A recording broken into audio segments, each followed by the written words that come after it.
Bienvenue au bulletin d'information de Magnificat TV consacré à l'actualité de l'Église. Aujourd'hui, mercredi 2 novembre 2022, voici les titres. Des dirigeants religieux et politiques, dont le pape, ont participé à un acte de prière pour la paix au Colisée de Rome. Le premier document de travail du synode sur la synodalité a été présenté à Rome. Il reprend les thèmes de l'agenda LGTB. Le cardinal Ulrich appelle à un changement de dogme pour accepter que la pratique de l'homosexualité n'est pas un péché, afin d'inclure pleinement les gays dans l'Église. Les évêques américains ont écrit au président Biden pour lui demander de modifier sa défense enflammée de l'avortement et de reconnaître qu'un fœtus est un être humain. Monseigneur Chaput, archevêque émérite de Philadelphie, a vivement critiqué le président Biden d'avoir fait de l'avortement le thème principal de sa campagne électorale. Le pape ainsi que d'autres leaders religieux et politiques ont participé à un acte de prière pour la paix qui s'est déroulé au Colisée de Rome. Le pape a participé au Colisée à la rencontre des religions promue par la communauté de Sant'Egidio. Ne nous résignons pas à la guerre. Que ceux qui sont au pouvoir soient enclins à écouter sérieusement et respectueusement les aspirations à la réconciliation de leur peuple. La guerre est la mère de toute pauvreté, a-t-il déclaré. Le pape a réitéré l'appel qu'il avait lancé il y a un an, également au Colisée, et qui selon lui est encore plus actuel aujourd'hui. Les religions ne peuvent pas être utilisées pour la guerre, que personne n'utilise le nom de Dieu pour bénir la terreur et la violence. Avant de prononcer son discours, François a pris part à un moment de prière à l'intérieur du Colisée en présence de représentants des églises et communautés chrétiennes, tandis que les responsables d'autres religions se sont réunis en prière en divers endroits de la ville. S'en est suivi la cérémonie finale tous ensemble avec quelques témoignages et discours, suivis d'une minute de silence en mémoire des victimes de la guerre, du terrorisme, de la violence et de la traite des êtres humains. À la fin, le pape François et les autres chefs religieux ont signé l'appel de Rome pour la paix. Le document de travail du synode sur la synodalité a été présenté à Rome par le cardinal grec. Il inclut certains points de l'agenda LGTB. L'instrument de travail pour la nouvelle étape du parcours synodal initié par le pape François en 2021 a été publié à Rome. Parmi les thèmes centraux figurent l'accueil des personnes LGBT, le scandale des abus, les défis du racisme et de la guerre. Il se compose de 4 chapitres. Le premier, l'expérience du processus synodal, rend compte de l'expérience vécue de la synodalité à travers la consultation du peuple de Dieu dans les églises locales et le discernement des pasteurs dans les conférences épiscopales. Il en donne les grandes lignes, décrit les difficultés et en rassemble les fruits les plus significatifs. Le deuxième chapitre présente une icône biblique, la tente, avec l'invitation à faire de l'église un espace de communion en l'élargissant à tous. Le troisième chapitre articule les mots-clés du processus synodal, communion, participation, mission, avec les fruits de l'écoute. Enfin, le quatrième chapitre, prochaines étapes, envisage 2 horizons temporels distincts. Le premier, celui du long terme, dans lequel la synodalité prend la forme d'un appel pérenne à la conversion personnelle et à la réforme de l'Église. La seconde, au service de la première, mais à court terme, porte son attention sur les rencontres de l'étape continentale qui sont vécues. Presque toutes les synthèses soulèvent la question de la participation pleine et égale des femmes. Cependant, ils ne sont pas d'accord sur une réponse unique concernant l'ordination des femmes. Parmi ceux qui réclament un espace plus accueillant figurent ceux qui ressentent une tension entre l'appartenance à l'Église et leurs propres relations affectives, par exemple les divorcés et les remariés, les parents isolés, les personnes vivant dans des mariages polygames, les personnes LGBTQ. Les synthèses montrent comment cet accueil interpelle de nombreuses églises locales. Les gens demandent à l'église d'être un refuge pour les personnes blessées et brisées, et non une institution pour les parfaits. Ils veulent que l'Église rencontre les gens là où ils sont, qu'elle marche avec eux plutôt que de les juger, qu'elle établisse de véritables relations par le biais de l'attention et de l'authenticité et non par un sentiment de supériorité. De nombreuses synthèses appellent à un style synodal de célébration liturgique qui permet la participation active de tous les fidèles à l'homélie afin d'accueillir toutes les différences. La qualité des homélies est presque unanimement identifiée comme un problème. Le cardinal Ulrich, rapporteur du synode de la synodalité, a demandé que le dogme soit modifié afin que la pratique de l'homosexualité ne soit plus empêchée. Le cardinal Ulrich, archevêque de Luxembourg et président de l'épiscopat européen, a exprimé ses réflexions sur l'Église d'aujourd'hui et de demain dans une longue interview à l'Osservatore Romano intitulée « L'Église doit changer ». Parmi les changements qu'il propose figure la bénédiction des couples homosexuels. Je ne pense pas qu'il y ait de place pour un mariage sacramentel entre personnes de même sexe, parce qu'il n'y a pas de but procréatif. Mais cela ne veut pas dire que leur relation affective n'a pas de valeur. Un couple de même sexe est une bonne chose, car Dieu ne fait de mal à personne. Nous sommes appelés à annoncer la bonne nouvelle, pas un ensemble de règles et d'interdictions. Nous devons partir de la réalité, cette réalité qui nous voit tous comme des créatures et des enfants du même Père. La réalité cependant n'est pas ce qu'elle devrait être, et partir de la réalité peut aussi signifier partir de quelque chose de corrompu et de déviant. L'Église doit changer radicalement. Nous périrons si nous ne nous positionnons pas différemment. L'homosexualité est-elle un péché? Changeons la doctrine. Les positions de l'Église sur les relations homosexuelles en tant que péché sont erronées, a déclaré Monseigneur Ulrich. Une fois encore, les évêques américains ont demandé au président Biden de cesser de promouvoir l'avortement et de reconnaître qu'un fœtus est un être humain. La semaine dernière, le président américain Joe Biden a déclaré que sa principale priorité législative après les élections de mi-mandat serait de faire du droit à l'avortement une loi fédérale. Il a reçu une réponse et un appel de la conférence des évêques. L'archevêque William Lori de Baltimore, président du comité des activités pro-vie de la conférence des évêques catholiques des États-Unis, a répondu au président en soulignant l'enseignement de l'Église catholique sur la défense de la dignité de la vie humaine. Le président se trompe lourdement en continuant à poursuivre toutes les pistes possibles pour faciliter l'avortement au lieu d'utiliser son pouvoir pour accroître le soutien et les soins aux mères en situation difficile.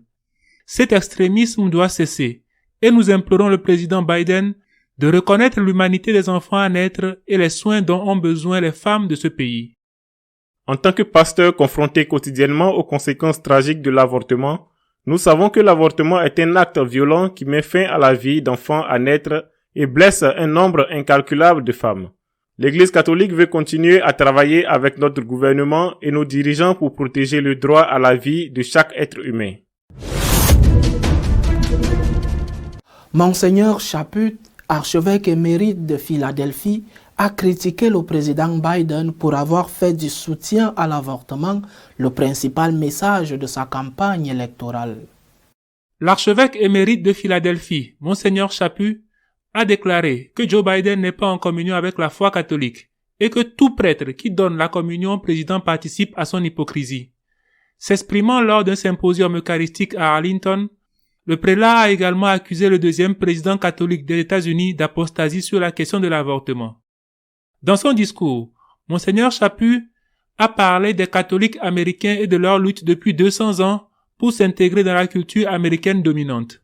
Nous avons réussi, a-t-il dit, mais dans le processus, nous avons été digérés et blanchis par la culture, au lieu de la faire fermenter de manière fertile avec un témoignage catholique distinctif. L'archevêque poursuit. L'apostasie de M. Biden sur la question de l'avortement n'est que l'exemple le plus répugnant. Ce n'est pas le seul. Mais dans un monde sain, son leadership public unique rendrait ou devrait rendre les conséquences publiques inévitables. Lorsque vous rompez librement la communion avec l'Église de Jésus-Christ et ses enseignements, vous ne pouvez pas prétendre être en communion lorsque cela vous arrange. a déclaré Monseigneur Chaput. C'est une forme de mensonge. Monsieur Biden n'est pas en communion avec la foi catholique, et tout prêtre qui lui donne actuellement la communion participe à son hypocrisie. Dans son discours, Monseigneur Chaput a déclaré que de nombreux catholiques, même ceux qui assistent régulièrement à la messe dominicale, ne croient plus au vrai sacrifice ou à la présence réelle. Nous avons oublié qui nous sommes en tant que peuple croyant. Notre éditorial de cette semaine est consacré à la réflexion sur le document de travail du synode sur la synodalité. Depuis de nombreuses années déjà, il est devenu un fait extraordinaire d'écouter une homélie où on parle du 6e commandement ou d'écouter quoi que ce soit à ce sujet dans une catéchèse, sous prétexte que dans le passé, tous les péchés étaient réduits au 6e commandement. On est passé à l'extrême de ne plus jamais parler de cela. Cependant, il semble que la gauche ecclésiale continue d'être obsédée, au moins à en juger ce qui apparaît au document de travail du synode sur la synodalité présenté cette semaine. Ils sont si obsédés par ce thème, à tel point que ce synode pourrait bien être rebaptisé synode sur la sexualité et non sur la synodalité. Cela irait dans le sens de ce qui se fait déjà au synode allemand, qui a notamment demandé un changement total, une abrogation totale de la morale sexuelle de l'Église.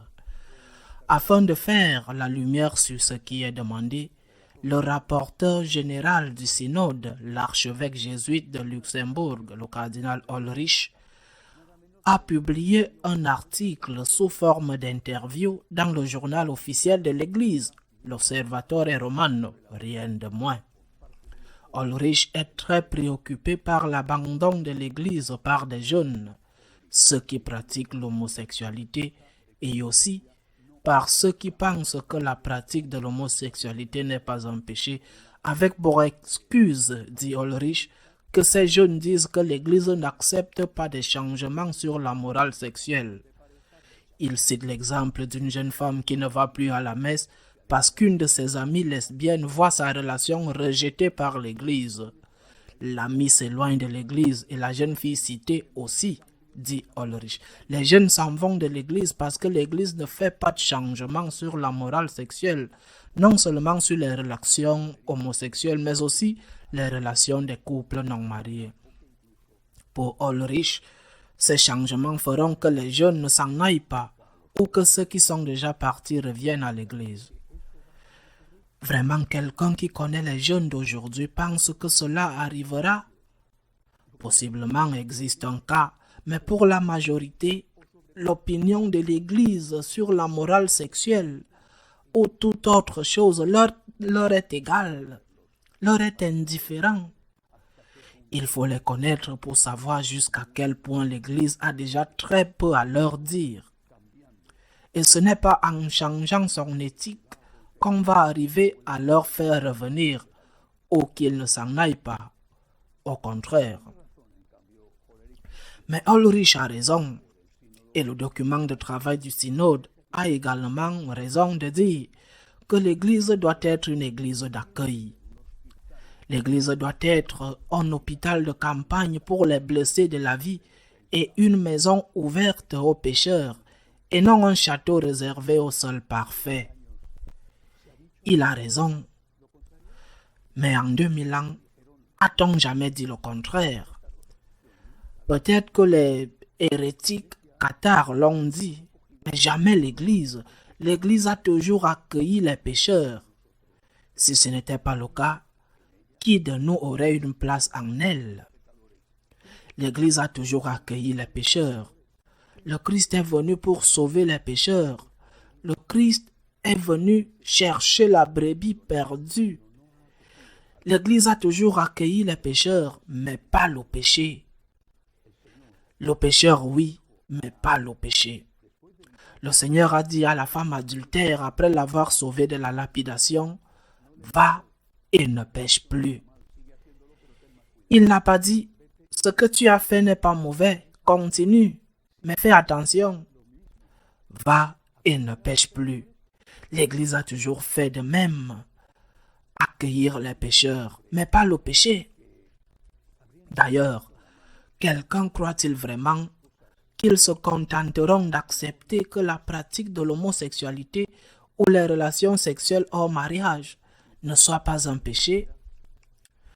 Une fois qu'on accepte l'exercice de l'homosexualité, les relations matrimoniales hors mariage ou la communion des divorcés remariés qui n'ont pas pu recevoir la nullité du mariage, après tout, le reste qui s'est passé pour les églises protestantes, tout le reste viendra, le paquet complet qu'exige ce collectif LGBT+.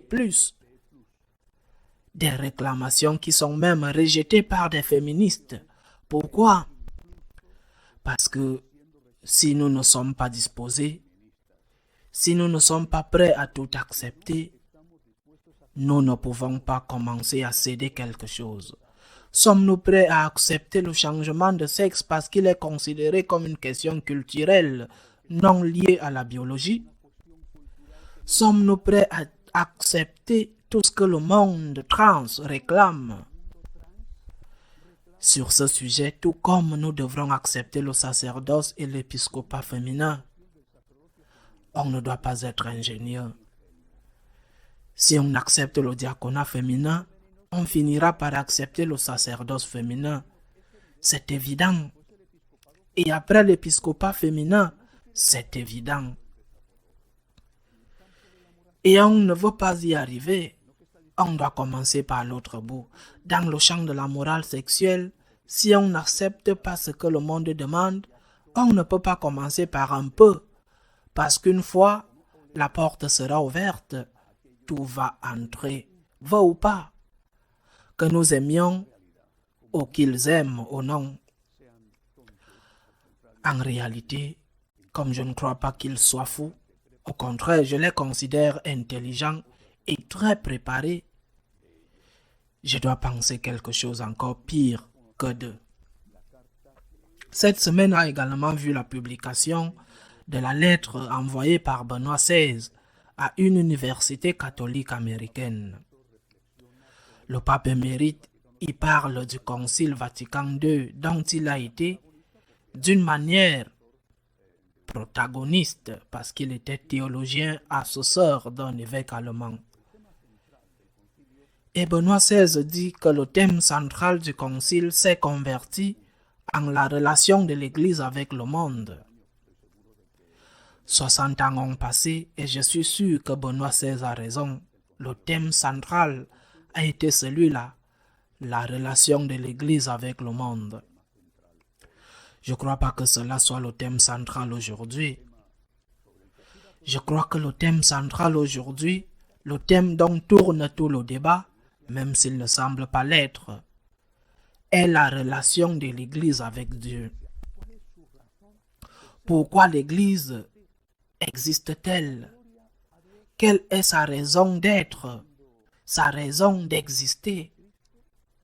Rendre gloire à Dieu en conduisant les hommes au Christ. Ou alors, est-ce de s'adapter dans le monde? L'Église aujourd'hui est-elle le sel de la terre, la lumière du monde, le levain dans la pâte, comme l'a enseigné le Christ, ou elle est au contraire la servante inutile qui bénit tout ce que le monde réclame, tout, pas un peu. Parce qu'en commençant par un peu, on finit par arriver à tout. C'est ce que l'Église doit se poser comme question. Quelle est sa relation avec Dieu? Pourquoi existe-t-elle? Pour rendre gloire à Dieu? Ou pour rendre gloire au monde, avec l'excuse qu'en rendant gloire au monde, les jeunes s'approcheront plus de l'Église et seront plus sauvés s'ils croient encore au salut éternel?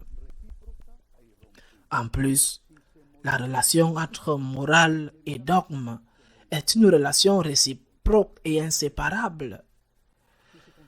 Si la morale est modifiée, inévitablement le dogme est modifié, et le contraire, c'est-à-dire, si on considère que notre Seigneur Jésus-Christ est démodé, supérée par la vitesse de la science.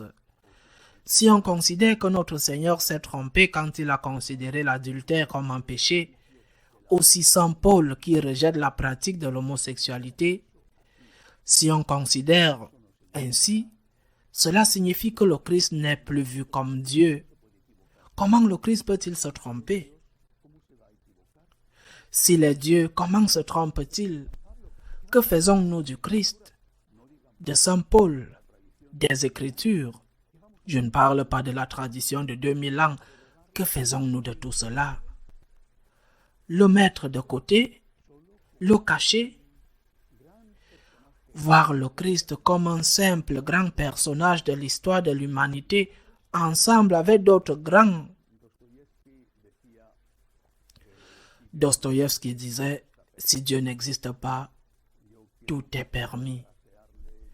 Et moi j'aimerais le paraphraser en disant que si le Christ n'est pas Dieu, tout est permis. Comme ils veulent que tout soit permis, avec l'excuse que ce sera juste un peu et après nous verrons. S'ils veulent que tout soit permis, ils n'ont pas de choix que de tuer le Christ en le crucifiant physiquement de nouveau. Mais avec une crucifixion bien pire, qui est celle de nier sa divinité, ils disent qu'ils veulent supprimer la morale sexuelle de l'Église pour que certains, beaucoup pensent-ils, rentrent à l'Église. Ils ne se sont pas posé la question, ces personnes si intelligentes, ce qui arrivera et qui arrive déjà par exemple chez les anglicans. Beaucoup s'en iront, plus que ceux qui viendront. S'ils veulent que le Christ ne soit plus Dieu et que tout soit permis, ils devront rencontrer le rejet de beaucoup. Parce que beaucoup, bien sûr, ou certains, ne sont pas prêts à laisser passer. À la semaine prochaine, si Dieu le veut. Si vous souhaitez être au courant de ce qui se passe dans notre Église, vous pouvez le faire à travers notre page d'information magnificat.tv. À la semaine prochaine, si Dieu le veut.